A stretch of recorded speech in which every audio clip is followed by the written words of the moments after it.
My knee was, it was broken. It was fucked up bad, and it's Wednesday of Hell Week, and all the boat crews are past the surf zone, and I just got a Toradol shot in my knee because I'm not gonna. Let's go, man. We're going, and it's fucking like it's real late at night, and it was fucking raining, and the class is past the surf zone, and I'm still not a big fan of the fucking water.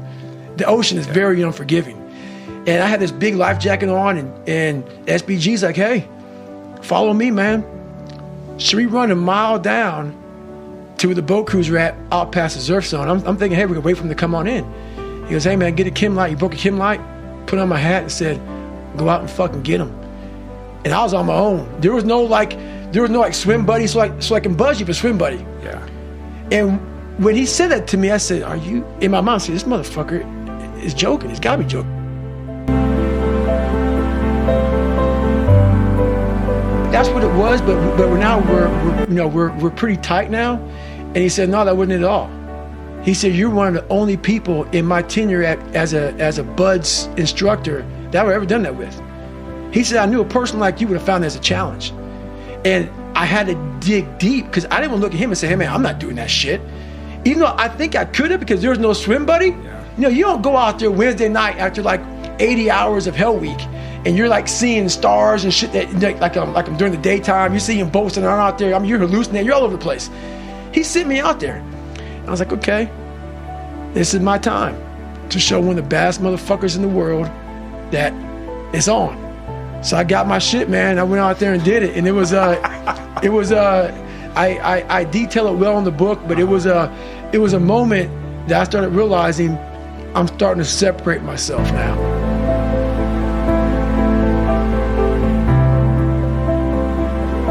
You start to master your mind, because my whole thing is whenever I'm weak at something, whenever I'm scared of something, I master it. I was a weak-minded person, so I mastered my mind. And in mastering my mind, I mastered the human mind. And I realized why I no longer judge people, why I no longer put people on a pedestal, because we're all fucked up in our own way. We all have demons. Some people hide them better than other people. So I know we all have them. By me knowing that, I know that most alpha males are very fragile. Very fragile. They never want to see another person harder than them, especially in that kind of realm. The ego attachment. The ego, is very strong. Ego will fuck you up every time. Ego is serious. So if I can hurt your ego, I got you.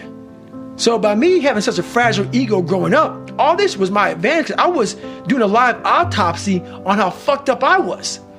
I was like, hey, this fucks me up. I bet it fucks other people up too. So I started using all these different tools and tactics to get in instructors' heads. And the taking souls, that's where it happened, man. We're Wednesday, freezing fucking cold. Everybody's jackhammering. Everybody wants to, everybody's just wanting to get through it now. You can't stop shivering. You're sitting there, this uncontrollably jackhammering. And the instructors take great pride in watching you suffer. They do. In a sick way, it's kind of funny. You were there once as a student. Now you're an instructor. But I knew, how would I be thinking if I was an instructor? I would love seeing this sadistic shit go on. But what wouldn't I like to see? I would hate to see some guys just looking like this is just another fucking day on the fucking beach and go fuck yourself. I would hate to see that. Yeah. So because they all want to think like when they did it, they were harder. They were harder. Yeah. Everybody's hard. So I said, you know what, man? It's time.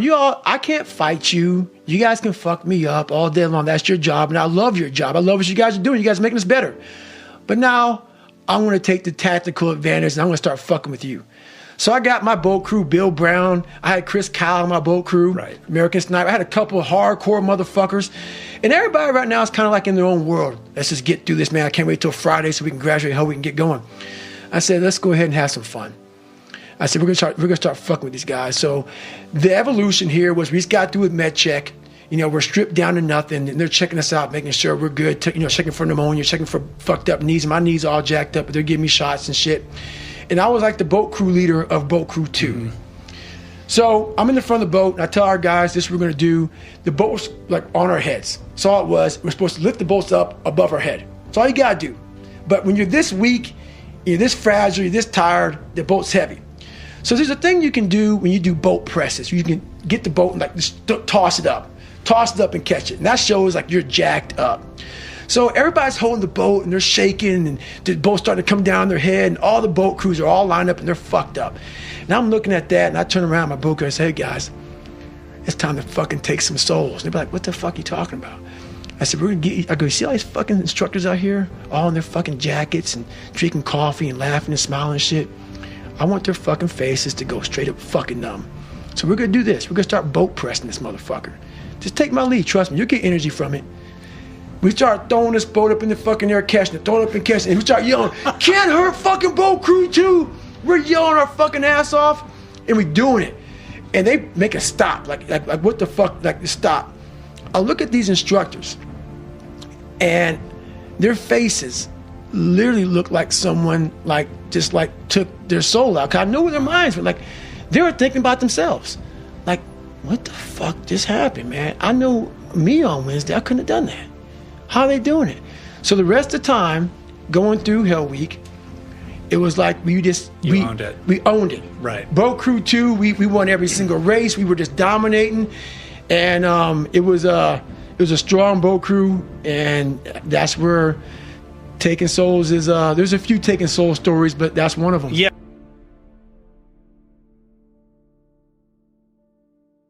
Learning how to be a leader. Like when you're dealing with these alpha males and these huge egos, there's this tendency to just try to outshine the next guy, right? You tell an example, there's another guy who kind of proceeds along that path. Right. And he realizes very quickly that he's not going to make it because he doesn't know how to build camaraderie with the other guys. He's a good friend of mine still to this day. And he went into that place, man, and I knew where he was going. It's in my third Hell Week, and I knew Sean real well, but I knew he was real arrogant. He had a serious chip on his shoulder like I do. I still do. I got to control it every now and then, and it got me in a lot of trouble sometimes. But I knew he had it. I knew that chip on your shoulder not being controlled, it will get you fucked up, and it cost him a lot going through buds. And I saw the look.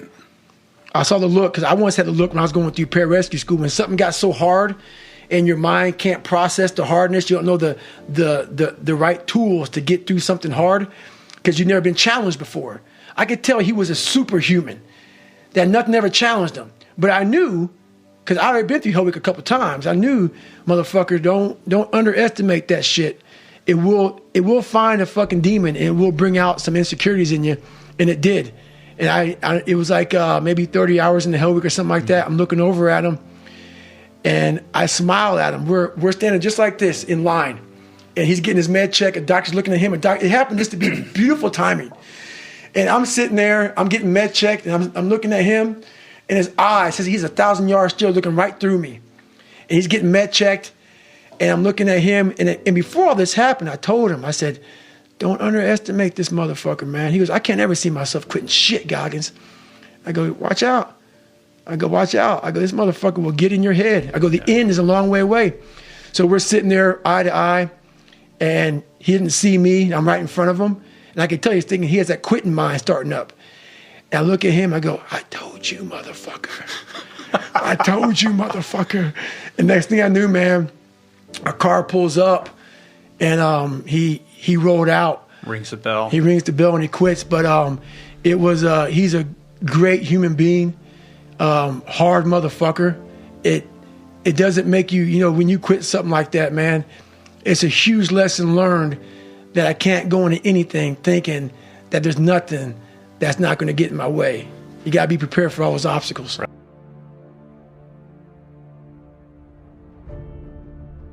Well, on this theme of the reader being the hero here, like what is the takeaway on the stealing souls thing? Because that's one of the challenges. Well, there's tons of takeaways with that one, man.